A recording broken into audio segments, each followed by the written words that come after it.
کہ میں اپنی زبان سے بتاؤں تیرے ہاتھ میں کیا ہے، تکے تو جادوگروں کے بھی چل جاتے ہیں، یہ بات نہیں ہے۔ تو خاتم المرسلین کے آگے ٹھہرا ہے، تو سید المصطفیٰ کے آگے ٹھہرا ہے، امام الانبیاء کے آگے ٹھہرا ہے۔ یہاں مسئلہ اور ہوگا، میں نہیں بولوں گا، یہ بولیں گے میں کون ہوں، یہ بولیں گے میں کون ہوں۔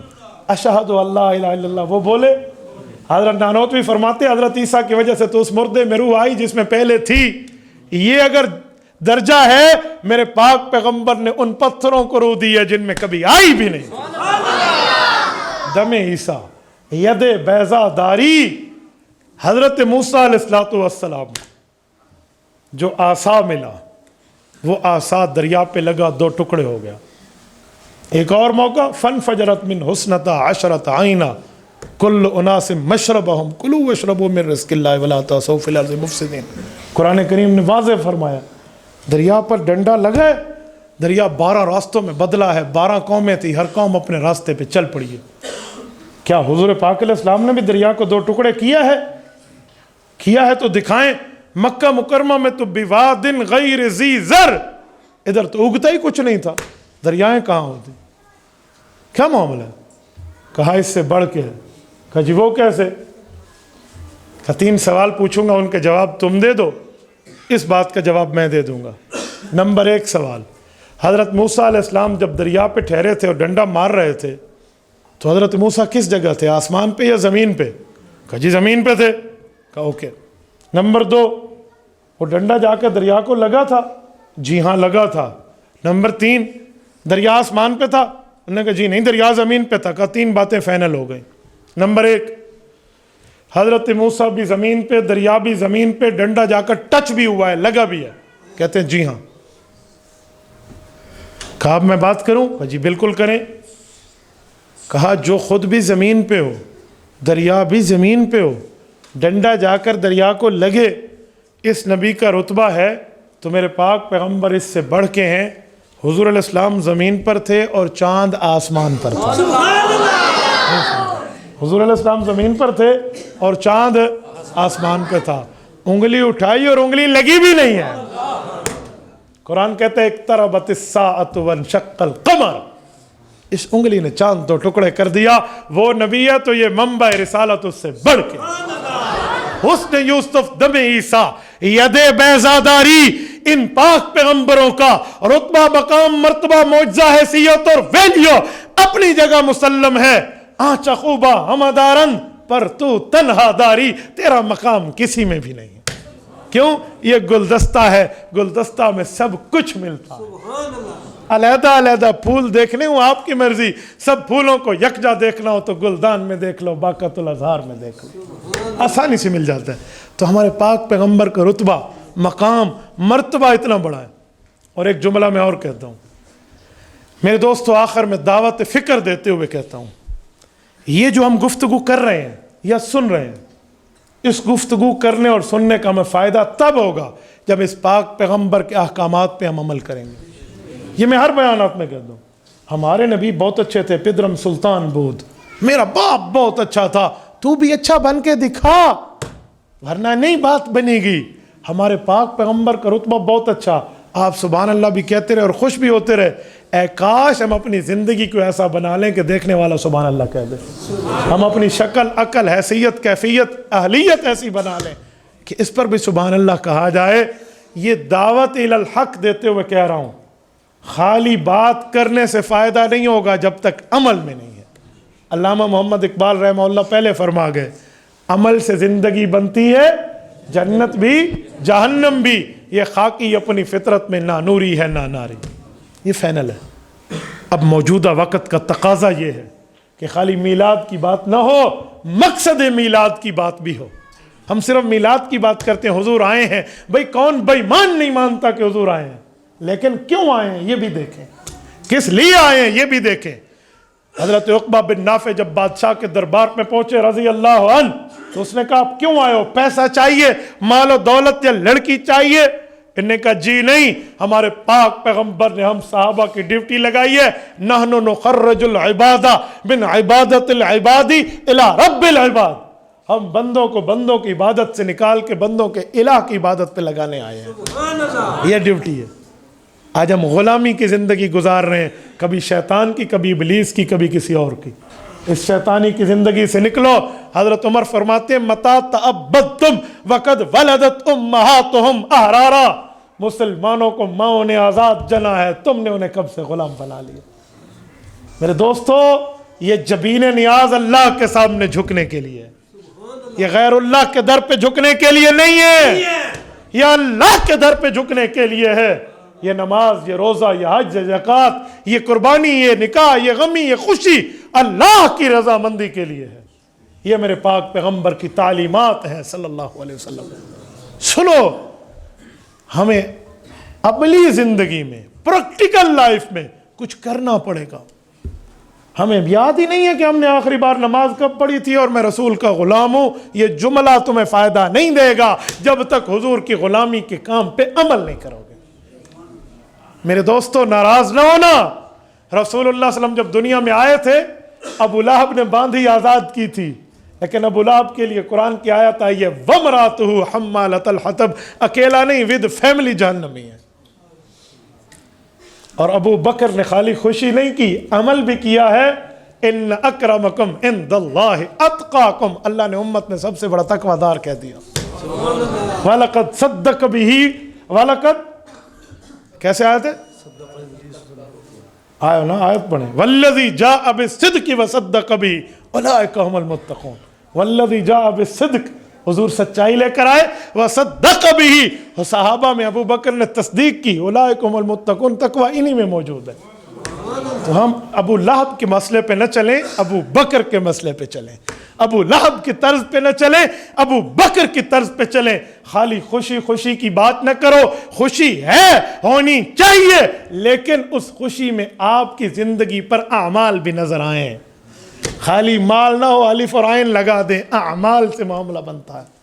عمل نہ ہو، پھر ہم ایسے.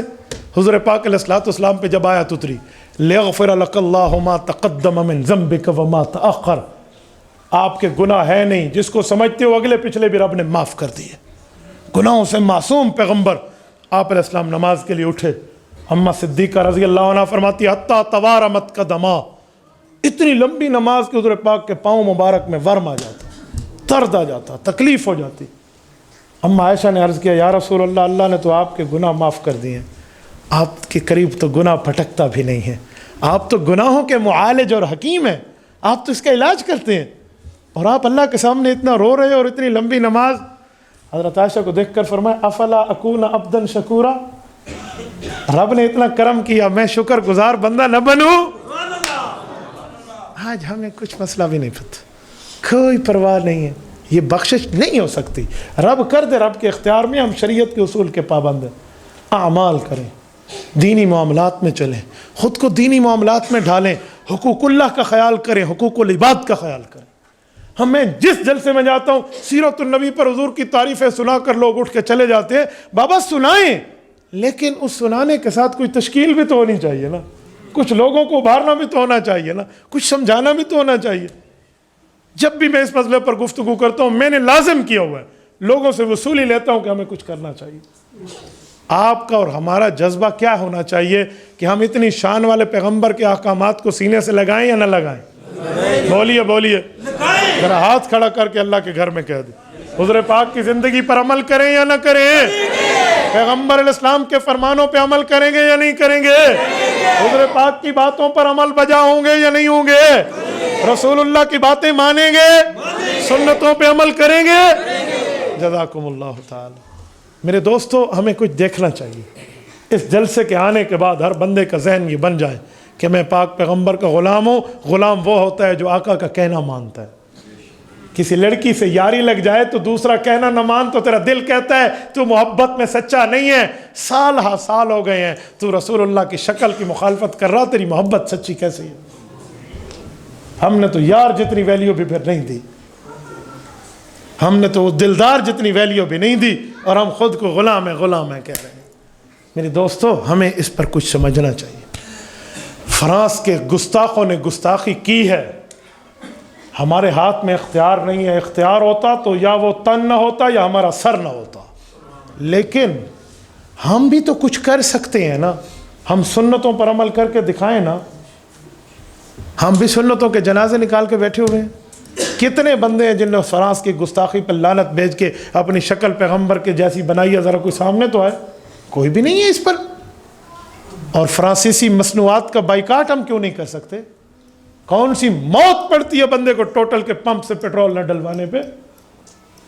یہ کیا ضرورت ہے فار کار یو کی, جو ہے نا کیا کہتے ہیں وہ ریسٹورنٹ میں رہنے کی, جو فرانسیسی مصنوعات کے ان کی خوشبو پرفیوم ہے لنڈن, پیرس, نیو یارک کی, کیا ضرورت ہے ہمیں استعمال کرنے کی؟ یہ ڈن ہل مینتھول کی سگریٹ پینے کی کیا ضرورت ہے جو فرینچ اور فرانس کی بنی ہوئی ہے؟ اور اپنے چہرے پر داڑھی بنواتے ہیں, اس کا نام ہے فرینچ کٹ. یہ فرینچ کٹ فرانسیسیوں کی ہے. کتنے بندے ہیں جنہوں نے فرینچ کٹ پر لعنت بھیج کے اپنی شکل سیدھی کر لی ہے؟ ہمیں کچھ تو دیکھنا چاہیے. یاد رکھنا, حضرت ابراہیم علیہ السلام کو جب آگ میں ڈالا گیا تھا نا, تو ایک پرندہ اپنی چونچ میں پانی لے کر آیا تھا.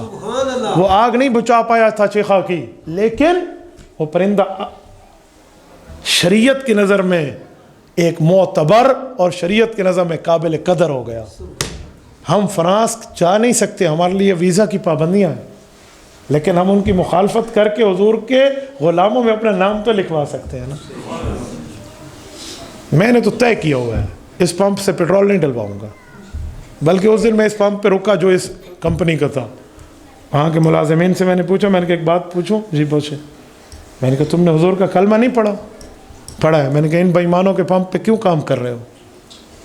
جی ہمارا رزق ہے, ہم بچوں کا پیٹ پالنا ہے.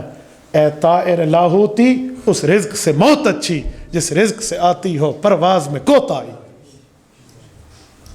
ریڑھی لگانے والا بھی اپنے بچوں کا پیٹ پالتا ہے, ہم رسول اللہ کے گستاخ کے پمپ پہ کام کر جائیں. میری اللہ کی قسم میرے ضابط کے بندھن ٹوٹ جاتے ہیں اس مسئلے پر. ان گستاخوں پر لعنت بھیجو, ان چیزوں کا بائیکاٹ کرو. کل قیامت میں سفارش ہم نے رسول اللہ سے لے لی. آقا نامدار کو ہم نے منہ لگانا ہے. سنتوں پر عمل کرو اور کل قیامت میں اللہ کے رسول کو کہہ سکو یا رسول اللہ میں گناہگار ضرور تھا, ان نے گستاخی کی ہے, میں نے اس کے جواب میں جو کر سکتا تھا میں نے اپنا چہرہ آپ کی سنت کے مطابق بنا دیا.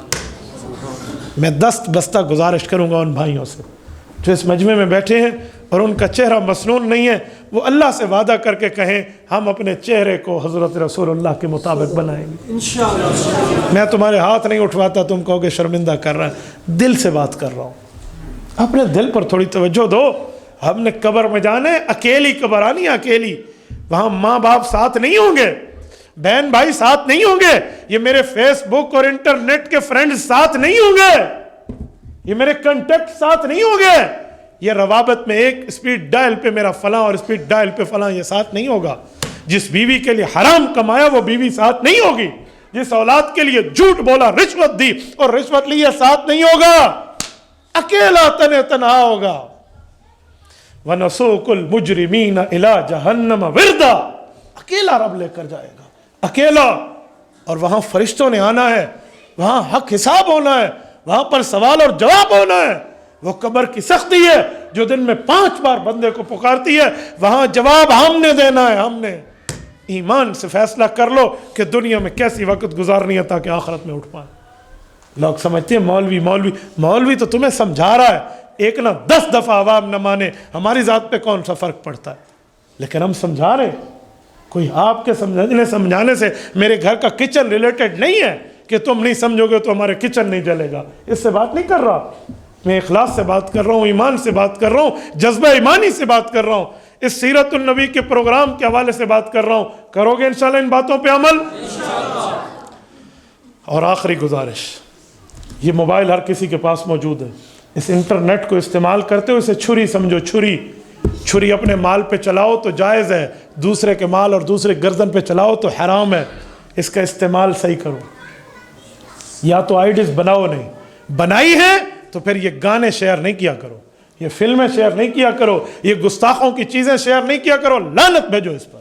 ایک وقت رکھو, مثلا فلاں ٹائم سے فلاں ٹائم میں کام کروں گا اور وہ بھی دین کے لیے کروں گا. کوئی اچھی چیز وہاں لگاؤں گا, کوئی اچھا، یہ فیس بک کا مطلب کیا ہے؟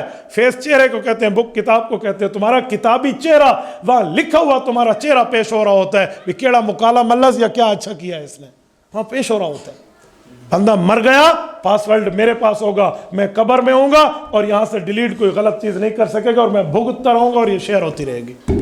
اسی لیے ان چیزوں پر لعنت بھیجو. جو گانے شعر ہیں وہ ڈیل کر دو، اہل حق کی چیزیں لگاؤ. یہ دنیا میں ہمارا براہ راست گفتگو نشر ہو رہی ہے. آپ فیس بک پر مفتی عبدالواحد قریشی لکھیں، آپ کو ہمارا پیج ملے گا. آپ ان بیانات کو آگے شیئر کریں، کوئی دنیا آخرت کا فائدہ تو ہوگا نا. آپ یوٹیوب پر میرا نام لکھیں، آپ کو ہمارا چینل نظر آئے گا. ایک بندہ مجھے کہنے لگا تم لوگوں کو انٹرنیٹ پر لگاتے ہو؟ میں نے کہا نہیں. کہتے پھر ترغیب کیوں دے رہے ہو؟ میں نے کہا حضرت جی مولانا الیاس دہلوی رحمۃ اللہ علیہ نے جب عورتوں کی جماعت شروع کی تھی نا مستورات کی، تو کسی نے کہا آپ نے عورتوں کو گھر سے نکالا. حضرت جی نے فرمایا میرے متھے یہ الزام نہ لگاؤ، عورتیں گھروں سے پہلے نکلی ہوئی تھیں، میں نے رخ بدلا ہے. بازار نہ جاؤ، اللہ والوں کے لیے آ جاؤ. میں نے کہا میں نے انٹرنیٹ پر دنیا کو نہیں لگایا، ہمارے متھے یہ الزام نہ لگانا. لوگ پہلے انٹرنیٹ استعمال کرتے تھے، ہم نے رخ بدلا ہے. اہل کفر نہ دیکھو، اہل حق دیکھو. ٹھیک ہے، کریں گے انشاءاللہ. اللہ آپ کو ہمیں صراط مستقیم عطا فرمائے. اقول قولی ھذا واستغفر اللہ وآخر دعوانا ان الحمد للہ رب العالمین.